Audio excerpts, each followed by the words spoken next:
going on, dear listener? God bless you. Thanks for joining me on another great episode of the Always So podcast, a production of Willwood's Faith and Marriage. This is Dr. Mario Sacasa, and I pray they're just having an amazing day today.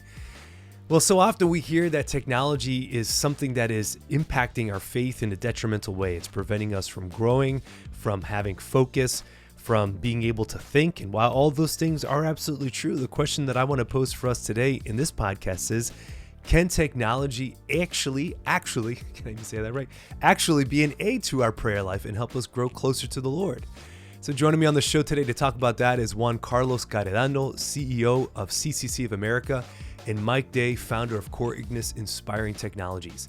They are the winners of the most recent OSV Challenges Technology Track. And so in today's episode, we talk about the challenges of bringing creative ideas into fruition, the need for innovation from Catholics in the technology sector, how our creative energies cooperate with God's will, the need to strive for excellence when being creative, how we can use technology to help our prayer life, and they also offer specific details about their award-winning projects, My Guardian Deer and VCON. If you find this episode helpful, please, I ask you just to share it with one other person who you think would benefit from it, or consider writing a review or leaving a rating on Apple Podcasts or on Spotify. So let's get into this conversation with Juan Carlos Carredano and Mike Day.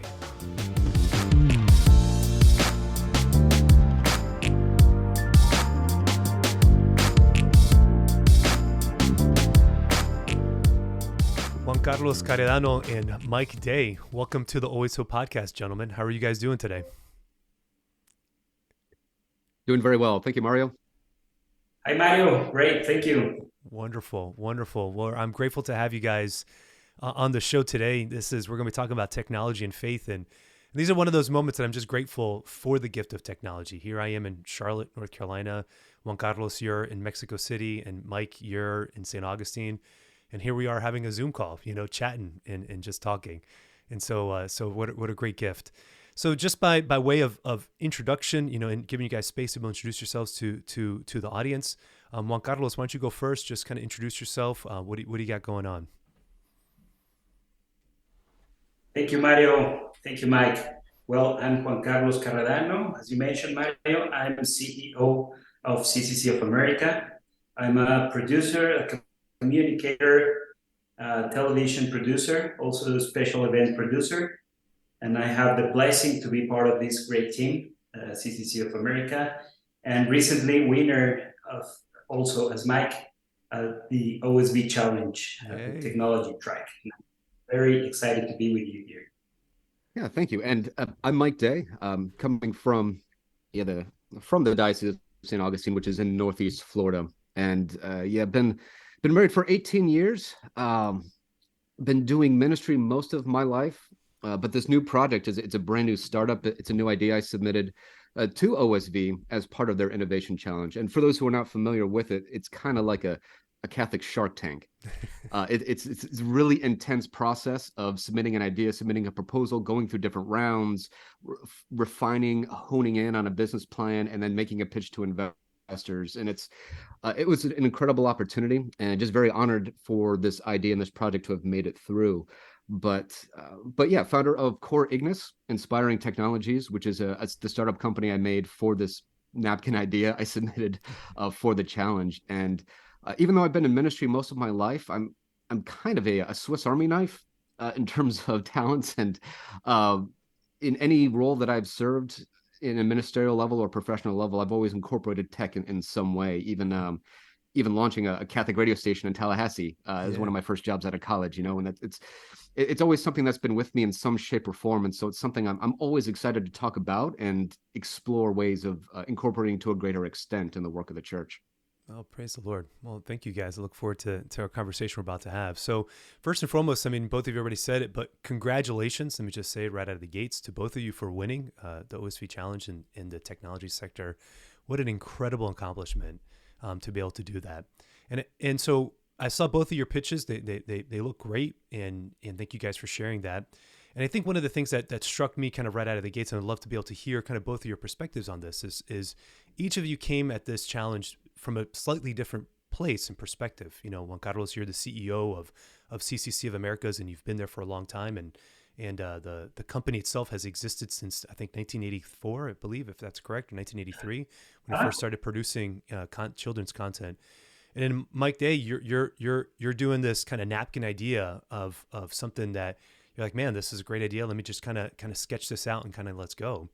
And so I love to be able to hear, and maybe, Juan Carlos, maybe you can share just kind of first, we'll start with you. Like, what was your experience kind of walking through the OSV challenge? And how did your years of being a CEO and video production kind of prepare you for that whole process? Well, thank you, Mario. It was also a napkin idea. We're specialized in producing video and movies and television. But we constantly listen for the needs that children have. And I'm father of three, and I can see all the time that they are constantly using the cell phone, the iPad, and video games, and constantly technology that attracts them more and more, and they get them to nowhere, and especially after the pandemics, I started watching more than ever levels of stress, of depression, and I can see the friends of my kids that they are not the same. So a lot of people wrote to us asking for new content, for messages, delivering hope, delivering happiness. And that's why we came with this idea to deliver, to produce an app where they can be just a few minutes a day and have messages of hope and help them be closer to God, to pray, to meditate, but in attractive ways. There are many technologies, there are many apps, there are many video games, but none of them help them to be closer to God, to pray, to have peace, and to have joy. So that's why this idea came up. And with all the creative team and all our expertise with children, we mix that, we develop a napkin idea, and right now we have the blessing to begin with this new app coming soon, focus on children. That's fantastic. Well, thank you. Thank you for sharing that. Mike, how was the process for you? The process was both grueling and phenomenal. And it was a unique experience because I was submitting something that it is not something I normally do. It wasn't an extension of the work that I do ministerially, professionally, but I have all of these little side projects I work on at home. I'm a very innately creative person, not good at the creations necessarily, but I like to create it, and so I explore a lot of different things. And tech is one of the things that's always been close to my heart, like I said. And to provide a bit of context, I was born in '81, so I'm about as old as a millennial as you could possibly be. And so I come from a generation that grew up on Nintendo, grew up on the rise of video games. Came into my formative years in college during the rise of the internet, when it was like the Wild West and people were still trying to figure this thing out. I mean, I remember at our Catholic Student Union days in Tallahassee, even one of the Spirit Night discussions being about the morality of Napster and whether it was illicit to be able to download music for. Yeah, I mean, stuff that no one had really figured out. But yeah, but it was phenomenal. It was like the Wild West. I don't know how else to explain it. When the internet was still coming into its own, and so it's been neat coming from this generation that's been able to experience the emergence of all these technologies. And now this one in particular concerns virtual reality, and it's something that I really experienced for the first time during the pandemic. I got the Oculus Quest 2 headset, just was absolutely remarkable. And not just in terms of the entertainment value, but some of the things I saw being done through that medium, through VR, was just absolutely remarkable. And I thought that the church really needs to jump on this, because again, I see another threshold. Just like the rise of the internet and the information age, with the rise of the metaverse, there's something new here, and the church needs to be part of this conversation. And I saw this as an opportunity to really jump on this technology, utilize it, and really leveraging some of the best things that we have to offer as the church. We're not meant to be followers in the church. We're meant to be leaders. And so I saw an opportunity there, and submitted this napkin idea. And it was, again, somewhat painful because it was an idea. I didn't Yeah. have a business behind it. I didn't have, a lot of the data to start with, but through that process, through that formation, my own personal growth and spiritual formation and professional formation really came out with a really solid idea, a solid concept, and have, I think, a really great product in the works. That's fantastic. Yeah, I think what I appreciate about OSV, I've had Jason on the show and Matt Smith on the show as well to talk about the OSV challenge, I guess last year, a couple years ago when it was kind of getting going. The thing that I've appreciated about it is that they're really trying to focus on helping people, develop these products and these ideas and these ministries, and really trying to create sustainable models. And I know that that's a key for them. Because so often we see people who have great ideas, and I'm sure each of us who've been in the church for a while have heard many people have great ideas, and it's like, and then they don't go anywhere because they don't think through the operation side of it. That there has to be an operation side when you're talking about something that has to be replicated and sustainable. Or something even that lives even just beyond the inventor or the initiator of that ministry. Sometimes we can get into kind of like a family business mindset with some Catholic nonprofits, and it's like a founder syndrome. It's all about the founder, and that's all it is. So I appreciate that OSV is really trying to push the envelope there, I guess, and getting people to really think a little broadly and forcing them to ask those hard questions, like you said. So again, congratulations. I know there were a lot of applicants, and I know a lot of people who would have loved to have received the formation, but the prize money also that goes with it. That's an incredible seed money there that you can kind of get started with. So it's no small feat, So God bless you guys and congrats on that again. So I think just kind of let's piggyback a little bit about what you were saying, Mike, and we kind of start here. You're talking about like growing up in the 80s and 90s and seeing the internet kind of emerge. And I'm of that. I'm a year older than you. So I'm technically born in the 70. Born in 80. 79, 80 actually doesn't have a generation. We're right in the gap between Gen X and millennial. Technically speaking, I think it's the Oregon Trail generation. I'm fine with the Oregon Trail generation. I can go with that. So I love that game as a kid. and so, but yeah, I mean, it's funny talking to my kids now and trying to explain like what things were like, just even something as simple as like picking a movie, I was like, so we used to go to Blockbuster, and they're like, what's Blockbuster? And you're like, well, it's like this store where they had movies, and you would actually have to walk down the aisles and then see if that movie that you wanted was still there. So you had to go early enough on a Friday, so the hot movies, weren't completely taken. And you're like, I'm like, we have no context for this, Dad. I mean, it's like you could be speaking, some foreign language right now because they just don't even understand. They can't compute, And so they always laugh when we talk about these things. And I do it, of course, just to remind them, like, you guys are spoiled. I mean, something as simple as like Apple Music, for example. That's another one that we have a lot of conversation with, or Spotify. It's like, yeah, so we used to just listen to songs on the radio, and if that song was on the radio, you would listen to it, and if it wasn't, then you didn't listen to it. And if you lived in a small market, you can call the disc jockey and say, hey, can you play my song? And if you were lucky enough, that song would get played within the next 2 hours, and you would be listening for those 2 hours for your song to come on. That's how we did it back then. You're like, okay, that sounds boring. Like it was, but that's what it was. So it's okay.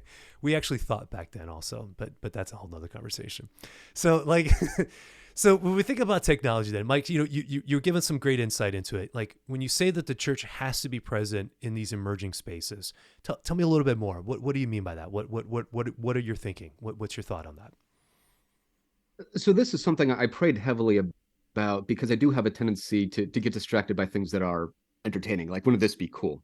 And it's something Jason Shanks makes very clear through the process, is that there's a difference between invention and innovation. Mm-hmm. Not just making something new for the sake of making something new, but actually improving and making something better. And so I spent a lot of time, and this occurred to me during adoration, actually, as I was reflecting on the process and discerning where to go and what to do.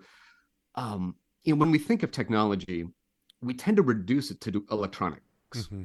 I mean, whenever we use the word tech now, we're usually talking about something digital, a device, a handheld, something like that. No one's referring technology, to chalkboards or pencils, like, no, or there was automobiles, technology. or Those even were like novel the ideas plow when they and came a hammer. out. Or plow or hammer. Yeah, well, exactly. But technology itself is much, much bigger than that. In fact, technology is even woven into our spiritual life as Catholics. And as I was looking at the Eucharist, I reflected on the Eucharistic prayer. And when the gifts are first offered up, the priest says, here's when he lifts up the bread, fruit of the earth, work of human hands. And then the wine, the fruit of the vine, work of human hands. And there's a really important procession there. It first begins this work of creation, and it's initiated by God the Father in the life that's created. And then there's our response to that gift of creation with our own hands, what we make with that and offered back to God. And through that gift back to God, he's able to do something remarkable through it, even our own salvation. And, with the host and the wine, these things it's not like the manna from heaven.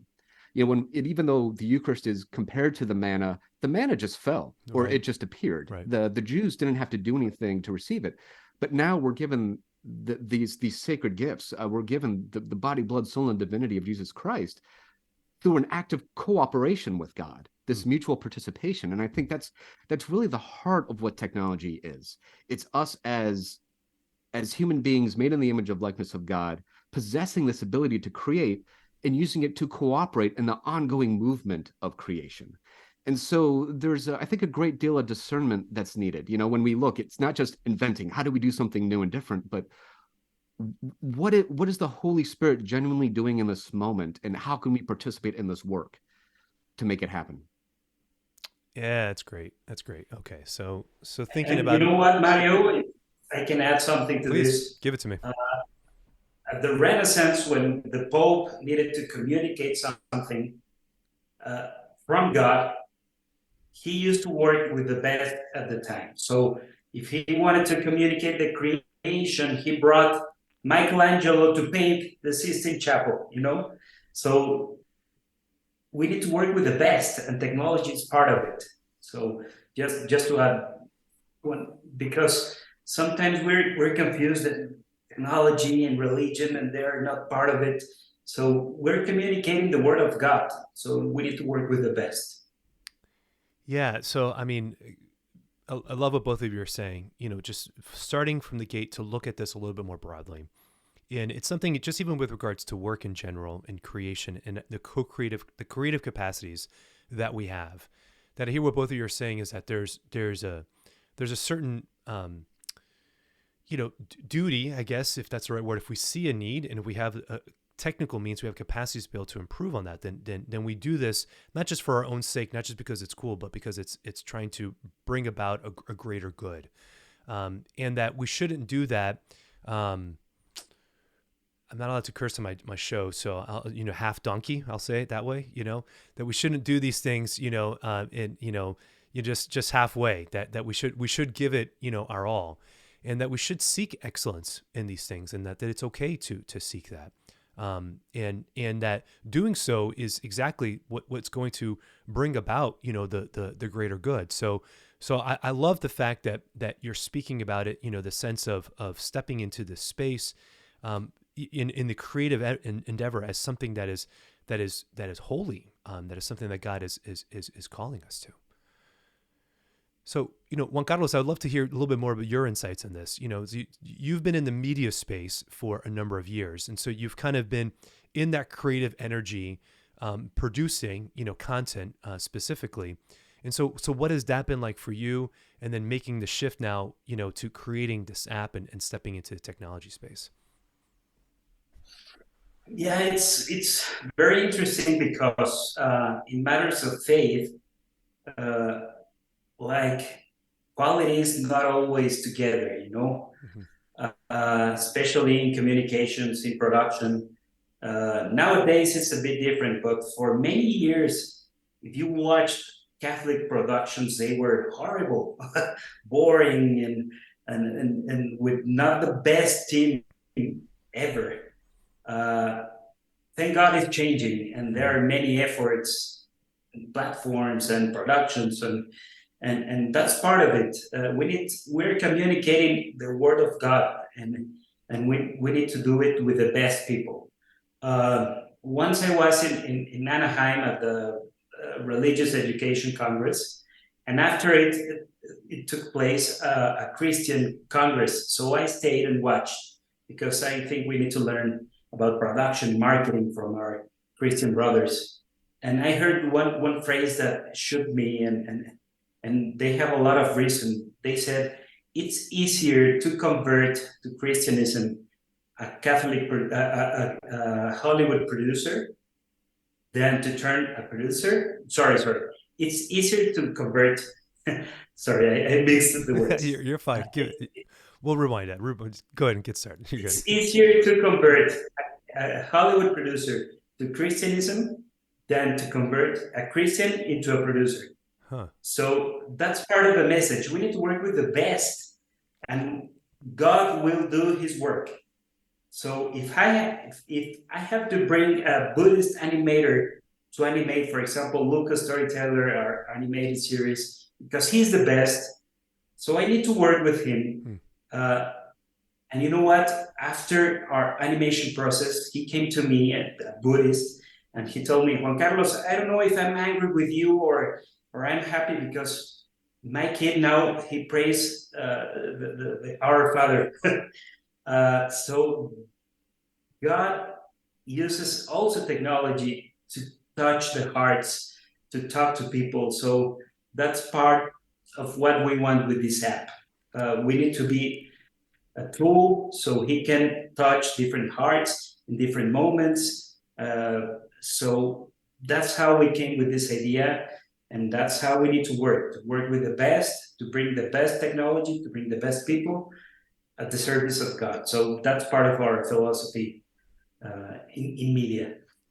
Yeah, so you've been speaking about this phrase again, excellence and bringing the best, and I appreciate that you're not just saying bringing the best Catholics in this space, but you really want to bring the best people, and that you're so the production of the show, excuse me, in the production of the app is in and of itself, it becomes evangelistic. You have an opportunity to be able to bring forth people who are genuinely going to work and serve the mission, of course, and not derail it in any way, but they're going to serve the mission of the production. But you want to be able to have the best there so that you can have the highest quality that you can have, but then also give an opportunity to do a little evangelization and spreading the gospel even to your team, which is wonderful. And so we think about that, and I think sometimes we almost like, and maybe not always, but I do hear sometimes like we have to like water things down or settle a little bit. But I appreciate that both of you are saying, that like it's important for us to, if we're going to do things, that we're going to do it well. And I can respect that and resonate with that. Mike, you were talking about creative endeavors and different things and ideas that you've had, and so this podcast, I've been doing this for 4 years now, and I had the idea for it 2 years before I even hit record. And the first year was me just kind of working up the courage to convince myself that this is something I should do. And once I got over that, I was like, okay, well, now what do I need to do? So year two was figuring out, well, how am I going to do this? Because I didn't want to do it, sloppy. I wanted to, right out of the gates, I wanted to produce something that I could be proud of and that I would feel comfortable with. And so I spent the next year of just doing a lot of research and buying the courses and investing money and understanding like, what does it take to actually produce a show of high caliber? And so then there comes a point where you get to a point and you're like, okay, this is good enough. And then you roll, and then you learn along the way. And I think the show has gotten better. I think, I listened back to some of the earlier episodes and I'm like, that was rough, but that's okay. We all start somewhere. And I think that's all part of it. And I'm sure both of you can kind of speak to that a little bit. And so again, the pursuit of excellence is beautiful. And in the pursuit of what we create, is bringing about the word of God. And so we should pursue that. So Mike, just speaking a little bit more, about like technology specifically. And like you said that, we see that even something like you said, the Eucharist is the work of our hands. It's not manna that just comes out of heaven. Like there's a production. That's, you know what I mean? We co-create. We take the wheat and we turn it into bread. We take the grapes and we turn it into wine. So our hands are mixed in the very vessels, the very instruments that the priest lifts up and becomes, the body, blood, soul, and divinity. But if we can bring this back to just a little bit more with regards to digital technology, and that specifically, what do you see as the need for a Catholic kind of, what's the word? I want to say infiltration, but that's not the right word. A Catholic kind of engagement within the technology space, in the technology sector, as we think of it kind of in the modern sense. Well, in a lot of ways, I see a lot of it already being done. In fact, one example I can think of is John Paul the Great University out in California, who they specialize in, well, the arts more broadly, but also a lot in technology. And many of their students who have excelled in coding and programming and in 3D modeling, who even as one of their senior classes, as their class project, they produced a game for the Steam platform and actually released it, wow. Which is remarkable and a good quality game. It's not like, oh, we just did a Catholic thing. I mean, it was a genuinely great product inspired by the Catholicism. It's the Catholicism that makes it great. Kind of speaking to what Juan Carlos is bringing up when it comes to the arts, we have to strive for excellence. And if I could take a step back, it doesn't mean you have to be excellent right out of the gate either. I think, Mario, your testimony and your witness early on is, I think, it provides a great context. Yeah. No Catholic should feel like they're limited by their imperfections. Correct. From going out there and from exploring these new avenues. You're going to make mistakes. You're going to mess up. That doesn't in any way diminish the value of what you're doing. But we should always, in that pursuit, be striving for excellence, not being content with the fact that, well, it's got a cross on it, so it's good. There's something to be said of beauty as its own evangelical witness. And that's why the church, especially in the Middle Ages, as Juan Carlos was talking about, with hiring the best artists, this wasn't just to take possession and ownership of art. This was to give something unique and beautiful and magnificent to people who would otherwise not have access to it. I mean, that level of art, that level of beauty was normally reserved for those who were in the upper class and had that in their own estates, but now through the work of the church, they made that beauty accessible to everybody. So anyway, we should always be striving for excellence, but don't feel inhibited by your imperfections and lack of excellence in this moment. It's always a process. It's a journey. And we're always called to dive in and jump and be a part of that journey. Yeah. But when it comes to technology, a lot of that's already being done, and a lot of their graduates have gone on to work for actual Activision and some of these other businesses and companies producing AAA title games. So part of it is just not being afraid to enter into a particular field because of your Catholicism, even if the environment doesn't seem welcoming. We can't change an environment unless we're present. The light can't rid the darkness if it's not shining on it. You have to be present in these areas. And so that goes for technology as well. And the development, just not being afraid to be present, not being afraid to go in there, not feeling like you have to create a subculture, something separate from the world, but not being afraid to bring your Catholicism to it. And I saw some of this personally myself with my work in VR. Prior to submitting this, I had done a bit in Horizon Worlds. I don't know if you're familiar with that application. No, what's but up? Horizon Worlds is Meta's, or Facebook. Meta is the parent company of Facebook, but Horizon Worlds is their metaverse application on the Oculus Quest. So it's a world building application. They give you some very primitive shapes and textures and scripting to work with, but you essentially can build your own worlds, and it's supposed to be a very social experience. And I gravitated towards it. I mean, I was really drawn to it, not just because of its immersion, but just the ability to create just for copyright purposes. I won't mention the IPs that I recreeded. We don't want you to get busted.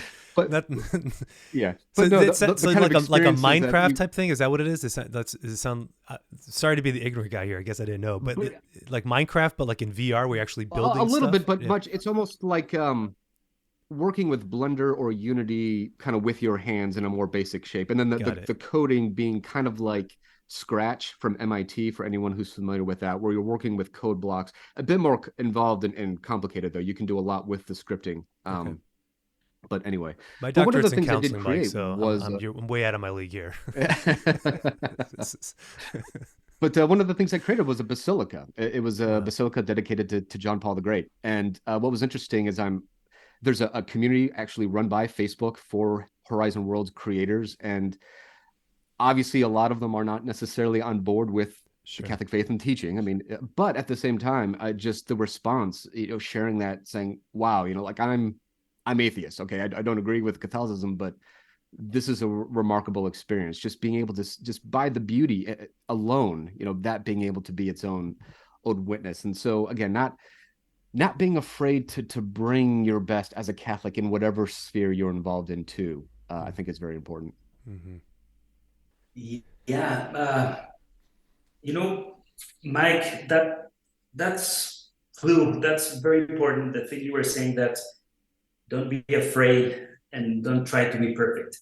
Of course, we want to deliver the best through the best media, but if that stop us, our project, we would never be out. If, for example, with our animated movies, if we wait until it's perfect, we wouldn't have anything produced. As you said, Mario, the first episode it has some defects, and the second is better, and the third is better. We need to go out. Because the devil doesn't want us to be out there. So I think that's a very important part of it. And I encourage everybody listening to this podcast to, of course, get help, to be close to experts and to try to do the best, but let's move on. God's with us.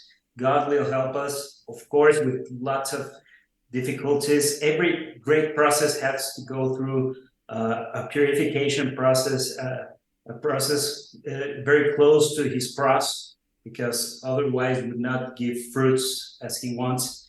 But go for it. God's with us. He will help us if it's his will.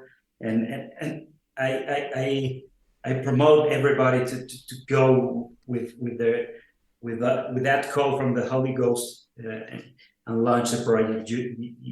You feel in your heart that it has to come.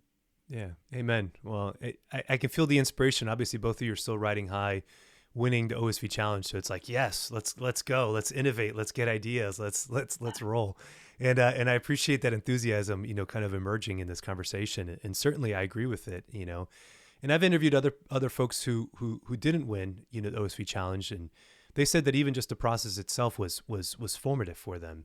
And I think that's part of it, is that, like, we can't be afraid to fail. And I think that sometimes we're afraid that if we reach out, or if we fail, we don't do that, then it's kind of like this shame kicks in and it's over. And it's like, no, like that's been the hardest thing for me, is learning that it's like, no, you can try, you can ask, you can do. Doesn't mean that every door is going to open exactly the way you want it to, but there's still something in that. There's a way of learning, of navigating, of learning yourself and pivoting and taking ideas and saying, okay, this idea I thought was going to come to fruition in this way, but then no, it's going to come to fruition in this way. And that's all part of this kind of creative process that the Lord certainly invites us to, each of us in our own particular way.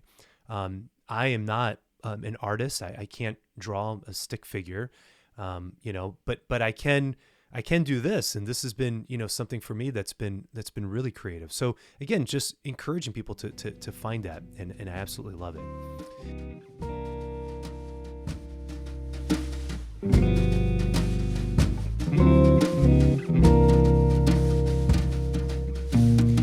Hello, dear listener. This is Dr. Mario Sacasa. We're just taking a quick break here for my conversation with Juan Carlos and with Mike. I want to encourage you just to check out my dating program called Dating Well. So if you are a young adult who just got out of a relationship, or if you're single and not quite sure what it means to take that next step, or if you are dating and want to be able to discern and understand better how this relationship should look and what it means to continue to assess its health and its growth, Dating Well is the program for you. We tackle all of those questions and many, many more. Grateful for the hundreds of students who have enlisted in the program over the last year. Beautiful to be able to see and to know that it's impacting people to the extent that it has been. So please check out Dating Well. Go to faithandmarriage.org. Click on the Dating Well tab. You'll see it. You can also preview lesson 3 for free if you enjoy that lesson, and you'll love the whole program. But I'm grateful to be able to offer my 15 years of counseling experience, working with couples, working with relationships, working with young adults on these questions of discernment, to be able to offer this in a clean package for you that's user-friendly. So check it out, Dating Well. You're going to love it. And let's get back into this conversation with Juan Carlos and Mike.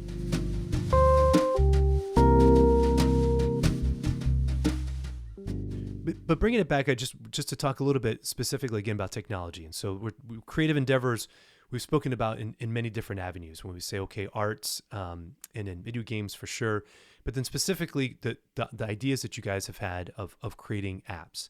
And we'll talk about this in a second, but I know Juan Carlos, My Guardian Dear is an app that's intended to help children be able to grow. It's like a prayer app for them to be able to grow closer to their faith, help them navigate their own stress, help them navigate whatever anxiety they're experiencing. In Mike, the VCON, that the product that your company is developing, is stepping into the VR space and being able to create sacred spaces, for people to be able to, if they're working, in a busy environment, they just want to put the set on, to be able to have the opportunity to step into a beautiful basilica or a beautiful sacred space and get back into an immersive environment that is virtual, but that can help them, within their prayer life. And so I'll say my own experience of kind of prayer with technology has had mixed results, to be perfectly honest. I obviously have a podcast, and I love listening to other people's podcasts as well. I enjoy the medium and have received a lot from it, and be able to pray with what people are saying and listen and to reflect on that. And it's been edifying in my spiritual life. And I have a couple prayer apps as well that we use. But for example, like when I click on the Magnificat and I want to be able to look at the readings for the day, by the time I get to the Magnificat, it's 3 pages in on my phone. And I have to confess, it's normally not the page that I start on. Okay, so let me just be transparent. All right, it's not the last app that I close, when I'm on my phone. And so when I'm hunting for my prayer app, I have to filter and sift out the urge and fight the urge, I should say, to not check my email, because I see the email, app right there as I'm swiping through, or I see the social media apps as I'm swiping through the pages, or I see, my budgeting and bank statements, apps as I'm swiping. And so even as I'm just trying to get to the prayer app, to engage, I'm already having to fight the urge to not go on these other apps and these other, things that are going to pull at my attention. And so it's always been a bit of a struggle for me, and I can just speak for myself here. It's like, man, if I could just be a little more focused, I can get on it. But then sometimes I'm like, just forget it. Leave the phone aside and let me just get the book again, and let me just kind of pray and actually have the printed, kind of material there as an easier way for me to know that I'm when I grab the book or the hard copy, the physical copy of whatever, meditation that I'm reading, I don't have to fight all the other distractions just to get to it. And so just kind of want to offer some thoughts. What do you guys think about that? Juan Carlos, what are your thoughts about some of this and some of the pains, I guess, or the challenges of even trying to implement or use these technologies for good, but that it's still fighting kind of other processes that sometimes can get in the way of that? Yeah, I agree with you, Mario. It happens the same to me.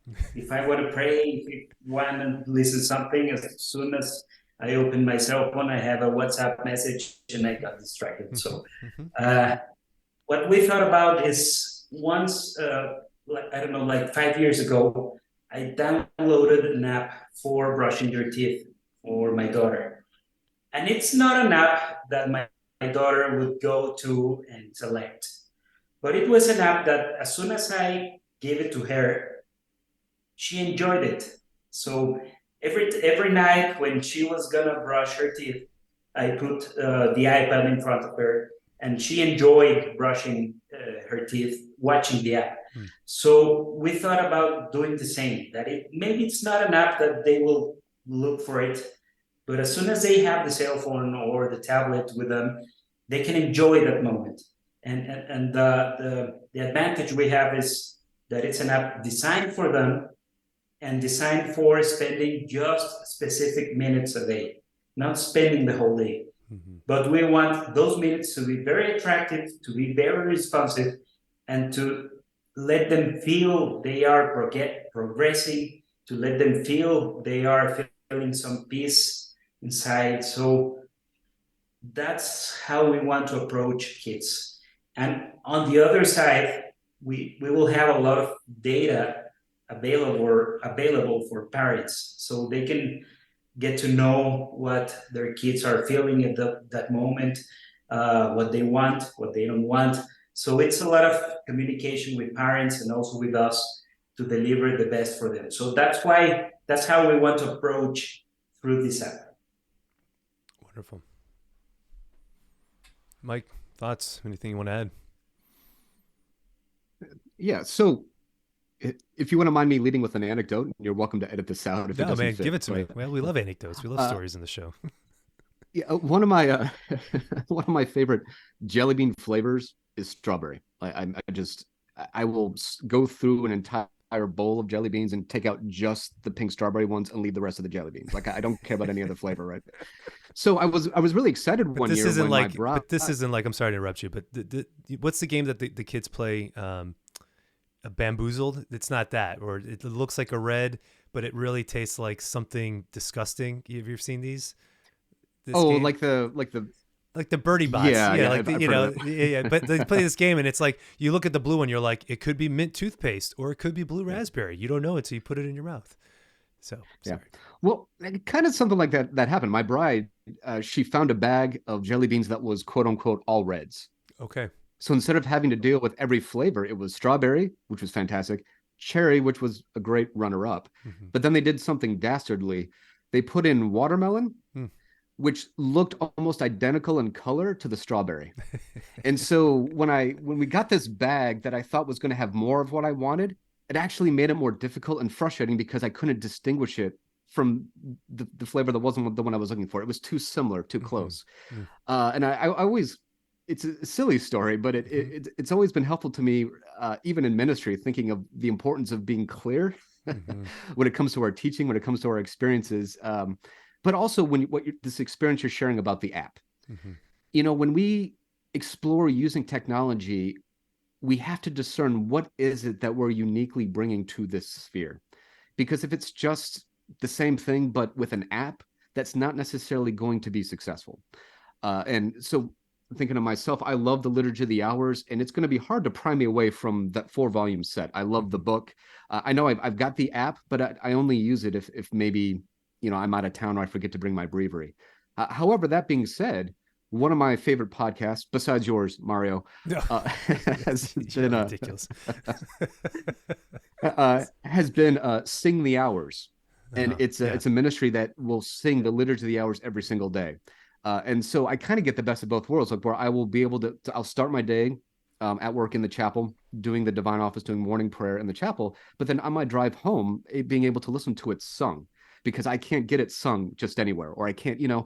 So I think that's an important part of it. You're going to lose Catholic apps in this sphere if we're just doing the same thing, but in the tech sector. That we have to really discern and prayerfully think about what is it that we're uniquely bringing to this medium. How are we harnessing it in a way that's not being done elsewhere and can't be found elsewhere?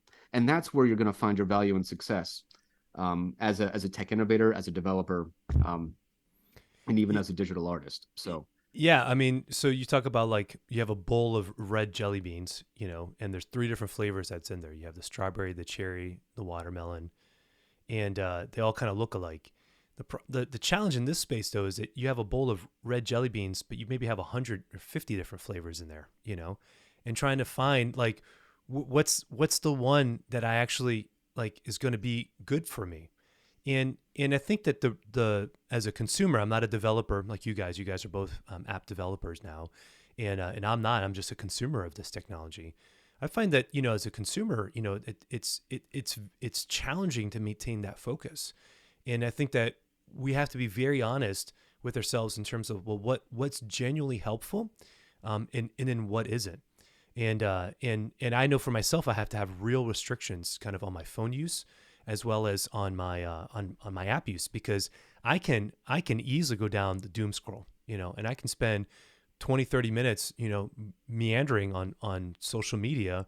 And I'm like, what did I just do? And then like, I feel like it just ate that whole bowl of jelly beans. You feel like this kind of like sickening feeling. It's like, I was just binging on like nothing, it wasn't even anything bad. It's just wasting time. And so I appreciate that both of you are trying to be intentional in saying like, we want to create something that is genuinely using this technology for good, that's helpful, and want to encouraging people to be able to access it in a way that that again, blesses them and helps them. So, Juan Carlos, you were saying a little bit about, My Guardian Dear having a couple different facets to it. One is that there's an element for the kids and their capacities to be able to engage with an app a few minutes a day, get some great content, learn a little bit more about how to pray. But there's also some questions related to stress, anxiety, emotions, help them process that.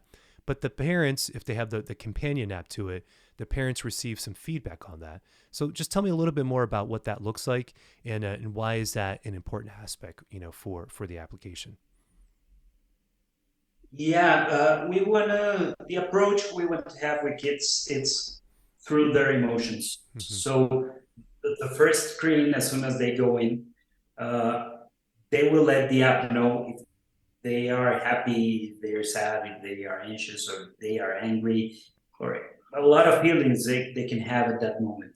So we give them the content we think they should have at that moment. So if they are happy, we'll give them songs and prayers for that moment to help them keep happy and be happier. And if they are angry, we'll give them some meditation to take it to be calm, and as soon as they go through this map, the parents have a menu where they will know if they are feeling angry or not, if their kid is, I don't know, maybe a little bit more anxious this week. So we will send information to parents to let them know that they are anxious, and we recommend this, and this activity and so on. So it's a two-way communication app with a lot of work of psychologists, educators, theologists, in order to give the children what they might need at that moment, and also give tools for parents to help their kids through that moment and have a bridge, a communication with the two of them. So that's a lot of work with people involved with children, so we can have this communication. Yeah, so something like that clearly is I mean, as a parent, I see the value in that for sure, in wanting to be able to have that information to be able to see how my kids are doing. And my kids are talkative, so, they pretty much share, what they're experiencing. But I know that isn't always the case for other parents who may have kids that are more introverted or more quiet and aren't as free or free of sharing, kind of what their experiences are. But even for me, I would love to be able to see, if my kids are, if they're checking off that they're more anxious and that they're engaging in content that is trying to calm them down more, and I see that over a couple weeks, in a couple, then I would love to be able to have that information to be able to make a decision, to be able to intervene and to help them, and then to be able to get some resources to do that. I think that's just excellent. That's really excellent. I would push that app on my kids, be like, yeah, check out the My Guardian Dear, guys. Have you gone on it today? Have you checked that out today? It's like they don't know that you're spying on them, and not spying on them, but that you're kind of checking in on kind of how they're feeling. That I think that's a beautiful use of this space. Where did you guys come up with? What did that idea come from in terms of not just creating content or a prayer for the kids, but being able to have that other element to incorporate the parents in some form? Well, of course, there was some heavenly inspiration, but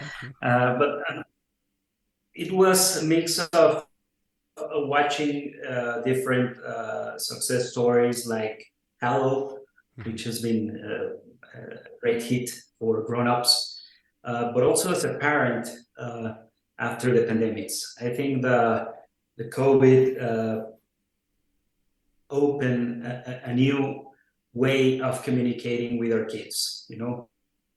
There were many emotions that we didn't knew that our kids could be going through in those moments. I never imagined that my 7-year-old daughter could go through stress, for example, and I realized that she was going through, and her friends too. So that's how we came with it, with a mix of, after the pandemics, great success stories, and also being a parent. That was part of the mix, how we came with this idea. Wonderful. Well, praise the Lord that you were attentive to your daughter, and you could hear that she was experiencing this stress and being like, you're 7, you're not supposed to be stressed, shouldn't be feeling this. But that you could hear that and you could respond to that. And that being in a position then where you have this idea, we could be like, well, this can be something that could be helpful, to parents as a whole. I think that that's really, really spectacular. And so then, Mike, in your app, equally impressive. I'm not a VR guy, and I don't know if I ever really will be. I'm prone to migraines, and so I'm actually always really nervous about having like a screen like that close to my face, and light sensitivity is kind of one of the things that kind of triggers me. But I'm fascinated by the potentials here, and I think that's kind of what you've been speaking about, throughout the whole thing. Throughout the whole podcast, conversation we've had. So tell me a little bit just about your inspiration with regards to VCON and kind of the specific niche that you're hoping to, in the need, I should say, that you're hoping, to fill. Yeah. So the inspiration, it came from multiple sources. It's sort of been in the works, I guess you could say, for some time in my own work with families and marriages, and even my own domestic church. But I saw it more clearly during the pandemic, during the shutdown when we couldn't go to Mass anymore. A lot of families had to find another way of honoring the Sabbath, honoring Sunday, making it so that when they watch Mass through the television, that it's not just a common, ordinary thing. I mean, trying to ceremonialize that in some way and make their living room, make their home a sacred space. And in the domestic church, we're very good about doing this, or we can be, making a prayer table or a little home altar with having images, sacred imagery, having crucifixes, having candles, Sacred Heart images, or doing an enthronement. I mean, there's all sorts of ways in which, as families, we're instinctively and innately good at doing this. But one of the challenges I noticed is that even if you have a prayer corner, you're still not able to ignore and avoid the rest of the chaos of family life around you, just because you're looking at that particular corner. You still have the vibrant noise of family life. You still have the chores of family life. You still have a lot of that association. So even when we make attempts to do this in the home, we're still distracted, and it's tough to give us that space. And so one thing I noticed about VR, which was remarkable, is its level of immersion. And it's a really hard thing to explain if you haven't experienced it yourself. In fact, a lot of data shows a huge divide in perception. Those who haven't experienced VR say they have no interest in it for no other reason than they're just not interested. But those who have experienced it are on the complete opposite end, where they're very invested in it and very engaged. It's almost like you kind of have to see it to believe it, kind of thing. But the level of immersion it provides is absolutely remarkable. And so just wanting to find a way to really merge the two, not just create a virtual environment or virtual escape, but doing so in such a way that it actually forms the user. And so that when they take off the headset, they start seeing the world around them a little differently too. And so the idea behind the app is it allows the user to actually create their own sacred space. You're not just entering into like a virtual tour of a church or something. Okay. This is a space you have ownership over. You're going to be able to choose what the kind of imagery you like, the style of crucifixes and devotionals, and even having it decorated for different liturgical seasons, the kind of music, or even the architectural style, if you like more Gothic or more modern, that kind of thing. Really taking ownership of what you as a Catholic, what you appreciate, what you enjoy, how you would like to worship God.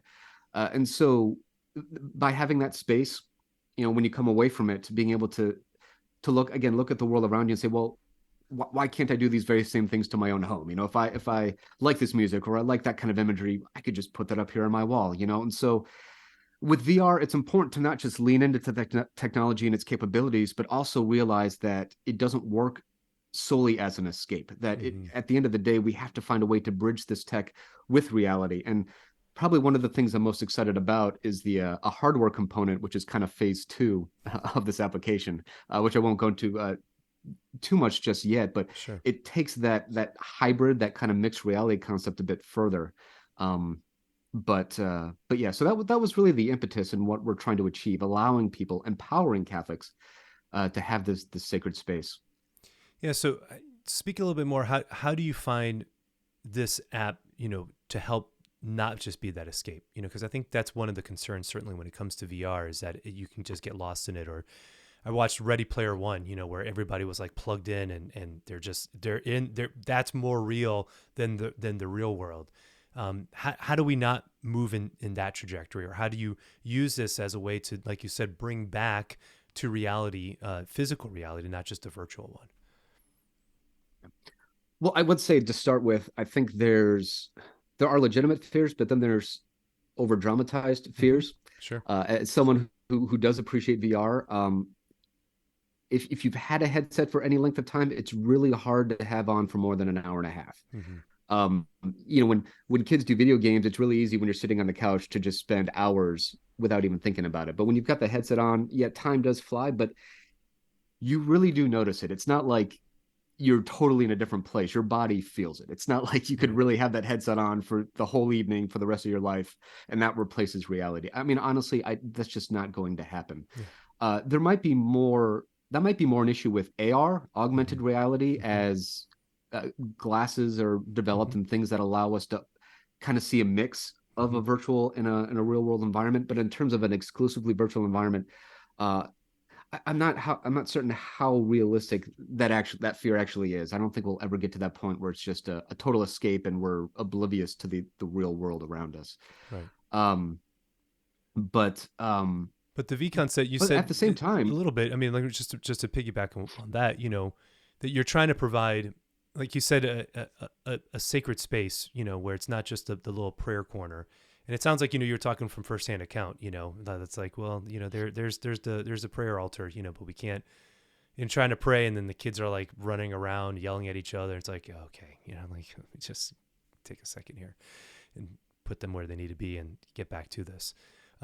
But you're trying to offer something that does say, okay, listen, let's kind of have an immersive experience, where there's sacred music and, or something that's meditative, to give people an ability to have some space, again, not to escape, but to be able to pray and to have a prayerful environment. It sounds like that's really is the goal of what you're seeking. Is that right? Well, yeah. And again, I don't think there's necessarily something wrong with a bit of an escape, because essentially that's what retreats are. I mean, I just think of the retreats I've gone to, some silent retreats. I think of like the Trappist monastery up in Conyers that I've gone to. I mean, that is an escape. There's nothing like that in my real world, but there's something about that experience of leaving your ordinary situation, giving yourself a different environment, that space to really collect yourself, be more present to what God's trying to say to you in that moment, and then bringing that experience back so that you're a little different from it. And so I know we sometimes speak of escape in a derogatory way when we think about our fears with VR, and to be sure, I mean, it's not like there aren't legitimate fears about it, but at the same time, there's something to be said of a positive there when you're able to remove distractions, when you're able to immerse yourself more fully in an environment that's focused on the spiritual, giving yourself mental space to be able to focus on just that facet, and not just in terms of the decor and the aesthetic, but having it as a vehicle for content as well, being able to view presentations through it, spiritual talks, and then in that dedicated space. So yeah, that's the idea. It provides people a means of giving them that space, and so they can come back different with a new perspective from it. Yeah. Well, praise the Lord. Praise the Lord. Well, good stuff, guys. Well, gentlemen, this has been wonderful, conversation that we've had talking about technology and its relationship with faith, and each of you creating these wonderful apps and devices, just programming here. It's just, I mean, the technical aspect of what you guys are doing, I have no concept for, and I'm just grateful that you guys have the capacities to do that and have teams, that will work with you. So what are timelines, in terms of releasing of these apps?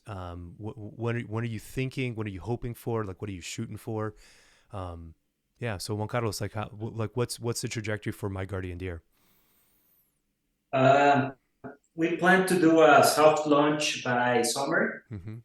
And then, like a couple of months after summer, we want to have the massive launch of it. Mm-hmm. If everything goes as we plan. Wonderful. Mike, what about you? For VCON, we're targeting the holiday season of 2023.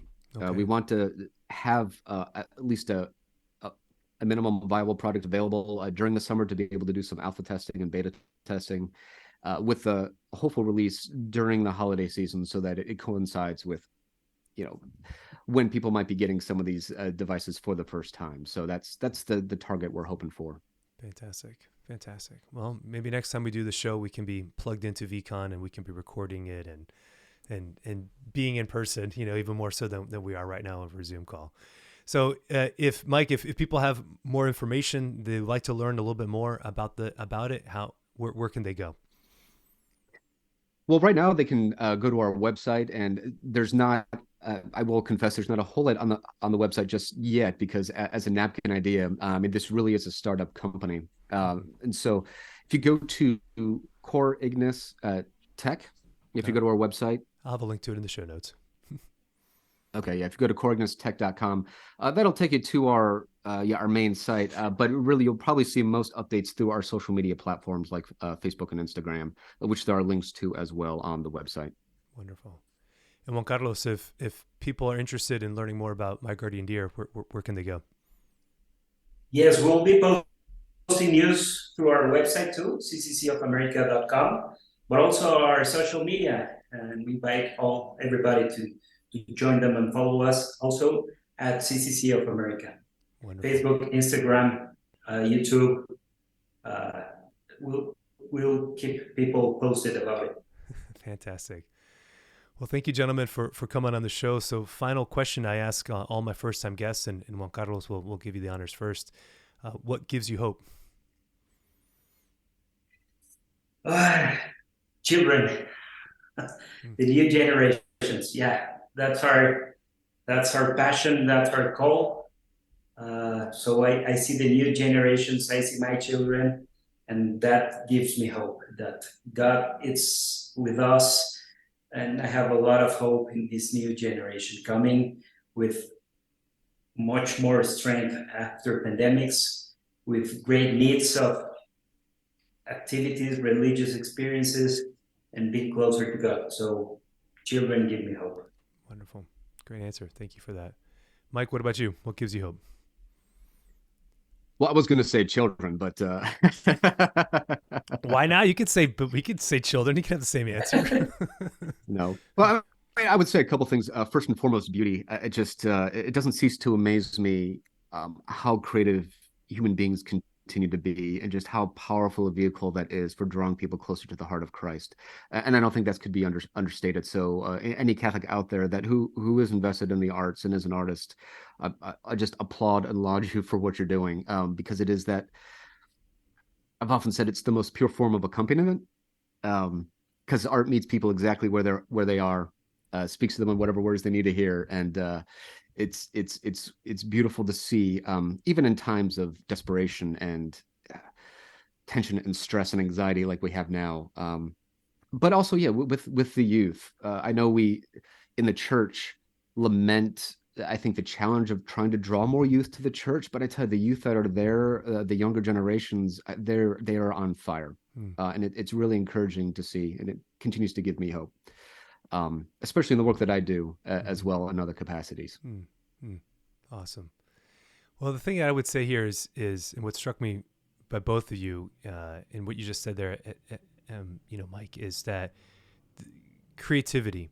And then here, both of you have won this challenge, came up with these ideas in response to what you saw during COVID in many ways. I mean, Juan Carlos, you talked about, your daughter and hearing from other parents and stress and seeing that this was, in being in the entertainment industry specifically for children, you have your kind of ear to the ground, so to speak. You're close to hearing what parents are saying and what kids are looking for in the type of content that you're being asked to produce.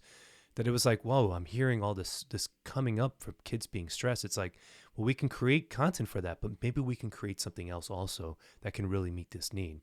And then similar, Mike, as you were saying, seeing how parents and families were responding to the churches being shut down and saying, okay, how do we really still make our homes a sacred space? And then from there, that idea kind of formulating into something more and being like, well, and then getting the Oculus and being like, whoa, this is really cool. And then be like, well, how do we could bring these things together in a way that's really meaningful and fruitful. That it's just amazing to think about, like, how obviously how challenging, how difficult in the pandemic was, and in many ways economically, they're still kind of fighting through the stages of it. But that even in that ingenuity, creativity, the human spirit, the human capacity that God has given to us to be able to look at these problems and say, well, we can make something a little bit better, in response to it. So again, just commend you both for your courage and for your willingness to follow through with those nudgings of the Holy Spirit, and being able to walk through this process and to create these products that hopefully will be a blessing to many. So God bless you guys. Thank you so much for joining me on the show. It's been a great honor having you both on the podcast. So many blessings. Likewise. Thank you, Mario. It's an absolute honor to be here. Thank you. Thank you, Mario. It's an honor. Congratulations for your podcast, and hello to everybody who listens. Yeah. Praise the Lord. Thanks, guys. All right.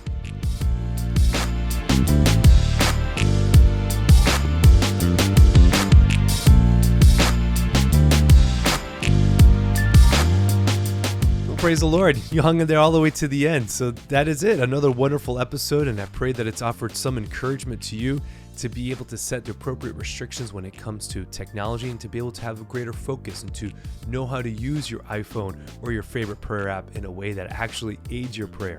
Now, again, as with all things, if you need to cut the distractions and actually get books, and if the phones aren't helping you in your prayer life, then let them go. No problem.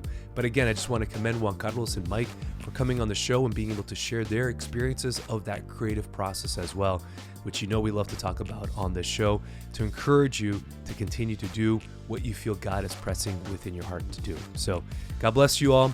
Be courageous today.